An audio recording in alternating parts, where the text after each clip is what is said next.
τελείως διαφορετικές από ό,τι έχουμε συνηθίσει να τρώμε. Η δική μου φιλοσοφία, και θέλω να το κάνω πράξη τώρα με την ευκαιρία που έχω εδώ, είναι ότι παίρνεις απλά υλικά και χρησιμοποιώντας τις σωστές τεχνικές τα κάνεις εξαιρετικά.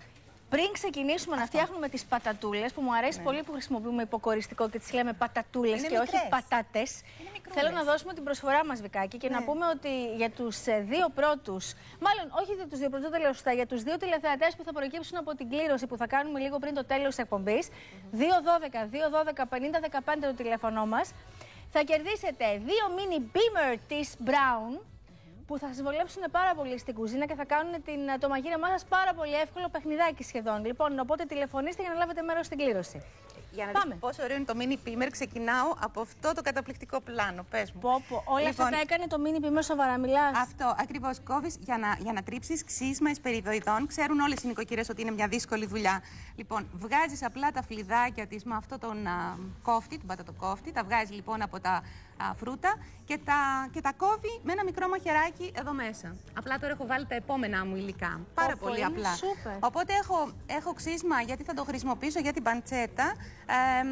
Από μοσκολέμονο, λεμόνι, νεράτζι, πορτοκάλι, μανταρίνι. Όλα αυτά τα αρωματικά μπαίνουν μέσα στο κρέας μας. Φύγαμε, Βικάκη μας. Λοιπόν, η τεχνική. Χρησιμοποιούμε σήμερα μία τεχνική διαφορετική. Οι πατατούλες είναι μικρές πατάτες με τη φλούδα τους, τις οποίες τις βράζουμε και τις ψήνουμε στο φούρνο.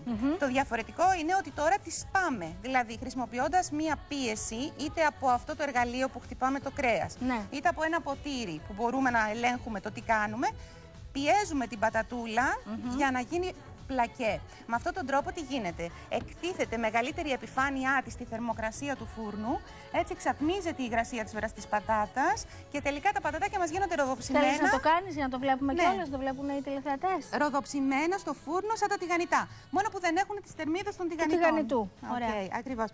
Έχουμε πάρει μικρές πατάτες, όσο μπορείτε καθαρές. Αν δεν βρείτε καθαρές πατάτες και έχει χώματα, είναι μια πολύ δύσκολη δουλειά. Πρέπει να βρείτε κάποιον που σας αγαπάει πολύ στην κουζίνα για να τον βάλετε να το κάνει, γιατί θα ταλαιπωρηθείτε. Λοιπόν, καθαρές πατατούλες και τις πιέζετε. Δεν ξέρω αν φαίνεται καλά εδώ. Πολύ καλά φαίνεται. Εγώ προτιμώ ένα ποτήρι γιατί μπορώ να έχω έλεγχο μέσα από εδώ πώς πάει.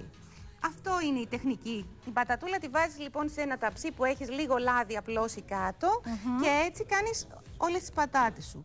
Τις πατάτες έχουμε δύο δυνατότητες. Ή να τις βράσουμε σε αλατισμένο νερό για 15 λεπτά ή να τις βάλουμε στον ατμό. Αν μπορώ να δείξω λίγο εδώ. Παρακαλώ.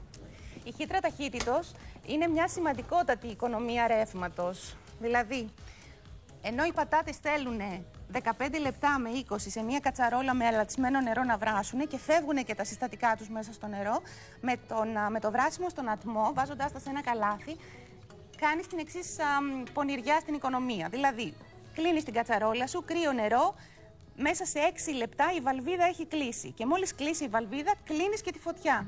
Και έτσι βράζουν οι πατάτες, έχεις κάψει μόνο ρεύμα 6 λεπτών, ενώ στην άλλη περίπτωση έχεις κάψει ρεύμα 20 λεπτών, συν το βράσιμο. Λοιπόν, αφού τα βράσεις λοιπόν, τα αφήνεις λίγο να κρυώσουν, έτσι ώστε να μπορείς να τα πιάσεις και κάνεις το σπάσιμο που δείξαμε. Μάλιστα. Λίγο λάδι επάνω, δεν κάνω το σύνολο, ξέρεις τώρα. Ναι. Λίγο και με το δάχτυλό μας μπορούμε να βεβαιωθούμε ότι είναι αλλημένη η επιφάνεια. Για δοκίμασε να δούμε. Κράτα ελαφριά πίεση. Μια χαρά. Εκεί, σταματάς. Νάτι, ορίστε. Και μετά... θα γίνω εγώ τώρα εδώ και θα κάνω και το δικό μου blog μετά. Ακριβώς, και θα περιγράψεις και θα κάνω μόνο παχυντικές συνταγές. Λοιπόν, αυτή η τεχνική εφαρμόζεται και στην παντσέτα. Λοιπόν, την παντσέτα, άλλο ένα συνηθισμένο υλικό, φθηνό υλικό. Συνήθως την ψήνουμε έτσι στο τηγάνι. Σας λέω το εξής, ότι άμα τη χτυπήσουμε και την κάνουμε πολύ λεπτή, τι κάνουμε? Εκθέτουμε πάλι την επιφάνειά της, ώστε μεγαλώνουμε την επιφάνειά της γιατί πλαταίνει και ρίχνουμε τα αρωματικά μας. Έτσι λοιπόν το λίπος απορροφά τα αρώματα. Όταν τη βάλουμε στο τηγάνι, η μεγαλύτερη επιφάνεια μπορεί και λιώνει το λίπος, έτσι φεύγει το λίπος στο τηγάνι και αυτό που θα μείνει θα είναι πιο νόστιμο και πιο καλά ψημένο. Θα μυρίζει και πολύ πιο ωραία με όλα τα... Μπορείς να δοκιμάσεις ένα? Αυτό. Πώς δεν μπορώ. Γιάτε. Τα κόβω μικρές μπουκίτσες γιατί είναι εύκολο να το τρως με τα χέρια. Και όταν τελειώσετε το ψήσιμο από όλες τις μπριζολίτσες, τις κόβετε σε μικρές μπουκές για να μπορείτε να το βγάλετε πιατέλα σε πάρτι. Και είναι πάρα πολύ ωραίο.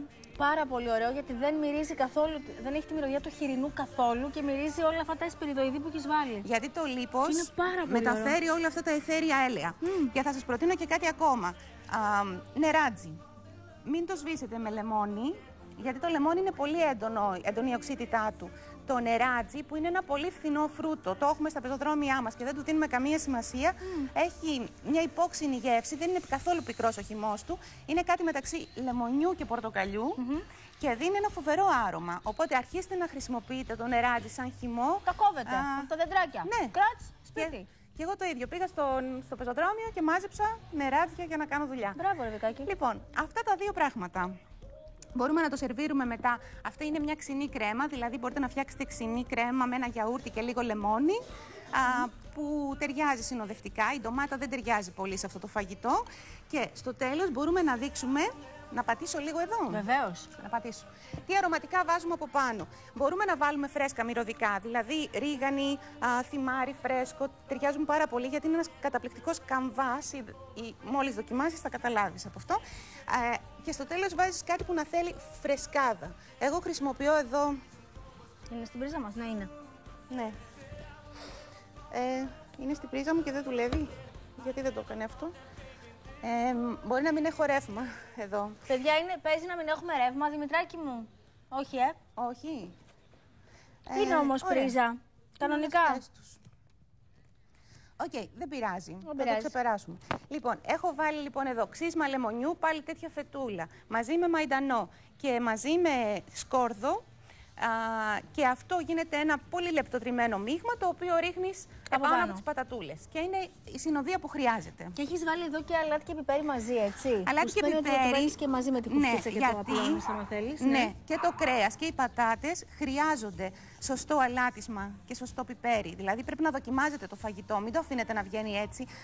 Η διαφορά, ένα άγγιγμα στο πιπέρι και στο αλάτι μπορεί να κάνει πολύ μεγάλη διαφορά στο φαγητό σας. Οπότε να το δοκιμάζετε όλα αυτά. Και είναι καταπληκτικό μαζεδάκι αυτό και για την τηλεόραση δεν είναι πάρα πολύ ωραίο. Βλέπεις μια ταινία και το έχεις αυτή την πιατέλα. Δείτε τι ωραία που είναι. Γερανούλη, έλα. Έλα να κάνουμε τα δικά μας τα ωραία, Γερανούλη.